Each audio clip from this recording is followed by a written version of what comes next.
মন মাতানো, ঘ্রাণ ছড়ানো মাংসের এই রেসিপিটি পাকিস্তানের ভীষণ জনপ্রিয় খাবার মাটন কুন্না।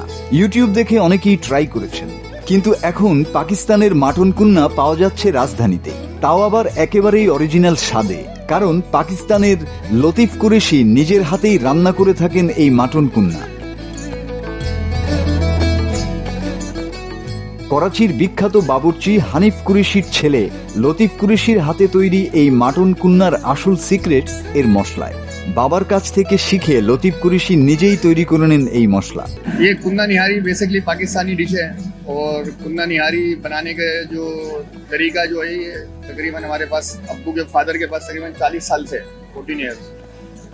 तो कुन्ना निहारी बनाने के लिए सबसे पहले हमें एक पूरा मीट लेना पड़ता है, पूरा बकरा, खस्सी जिसको बोलते हैं बांग्लादेशी जुबान में, तो पूरा लेना पड़ता है। पाकिस्तानी जुबान में इसको बकरा बोलते हैं पूरा। तो ये पूरा एक मीट लेना पड़ता है। तो इसके अंदर पाए, ब्रेन, कलेजी, जो हलाल चीज़ है वो इसमें डलता है और इससे इसका एक अलग टेस्ट आता है कुन्ना निहारी का। इससे पहले ये डिश पाकिस्तान में भी किसी को मालूम नहीं थी कि किस तरह बनती है 40 साल पहले। फिर ये लोगों में फेमस हुई थोड़ी थोड़ी, फिर ये पाकिस्तान की एक बेहतरीन डिश बनेगी कुन्ना निहारी। तो फिर हमने सोचा ये जब पाकिस्तान में फेमस है तो इसको बांग्लादेश में इंट्रोड्यूस कराना चाहिए। बांग्लादेश में इसको कोई नहीं जानता था, तो जब यहाँ पर आके इसका बनाया तो लोगों को बहुत पसंद आई, जिन्होंने इसको खाया बहुत अच्छा टेस्ट है इसका। ফলে করাচির মতো এখানেও অক্ষুণ্ণ থাকে এর রং, ঘ্রাণ এবং স্বাদ। সুস্বাদু এই খাবারটির জন্য সকাল থেকেই ভোজন রসিকদের ভিড় বাড়তে থাকে মিরপুরের বিফ হোটেলে।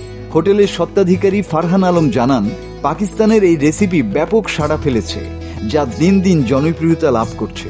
রাজধানী এবং রাজধানীর বাইরে থেকেও অনেকেই আসছেন পাকিস্তানি রেসিপির স্বাদ নিতে। মাটন কুন্না নেহারিটা অ্যাকচুয়ালি ওদের একটা ইউনিক একটা প্রোডাক্ট, আমাদের যে শেফ তার এবং তার ফাদারের। সো এটা পুরা ছাগলটা, পুরা খাসিটা একই হাঁড়িতে একভাবে রান্না করা হয়, মাথা থেকে কলিজা, ব্রেন সবকিছু ইউজ করা হয় ওই একটা ছাগলের আর কি। সো এটা একটা ডেলিশিয়াস ফুড। আমি অলরেডি আমাদের এখানে রাশ যাচ্ছে, আপনারাও দেখতে পাচ্ছেন। সো আমি ফুড লাভার্সদেরকে বলবো আপনারা আসেন, উপভোগ করেন এই স্পেশাল আইটেমটা। অনেক ব্যাপক সারা, ব্যাপক, সেটা আসলে বলে বোঝানো যাবে না। আপনারা তো দেখতে পাচ্ছেন যে ইভেন সন্ধ্যা 4টা থেকে বিকাল 4টা থেকে যে শুরু হয়, এটা ব্যাপক সারা। আমরা ইভেন বলে যে শেষ হয়ে গিয়েছে। 14-15টা যাচ্ছে আলহামদুলিল্লাহ, 14-15টা ছাগল যাচ্ছে। আর প্রতিদিন 2টো গরু আমাদের লাগে এই শাখায়, 2টো গরু মাংস সেল হয়। অনেক ভালো, মাশাআল্লাহ, কাস্টমারদের অনেক ভালোবাসা পাই, এসে বলে যায় ভাই, অনেকে ছবি তুলতে আগ্রহ বোধ করে। আলহামদুলিল্লাহ অনেক ব্যাপক সারা পাচ্ছি। সবকিছু মিলে আল্লাহর কাছে অনেক শুকরিয়া। শুধু সুস্বাদু খাবারই নয়, রেস্তোরাঁটির পরিচ্ছন্ন পরিবেশ, নিজস্ব হাইজিন ব্যবস্থাপনা ছাড়াও এর অন্যতম বৈশিষ্ট্য হলো এখানে ভোক্তার সামনেই জবাই করা হয় খাসি। টাটকা মাংসের মাটন কুন্না তাই অল্প দিনেই অর্জন করেছে ভোক্তাদের আস্থা।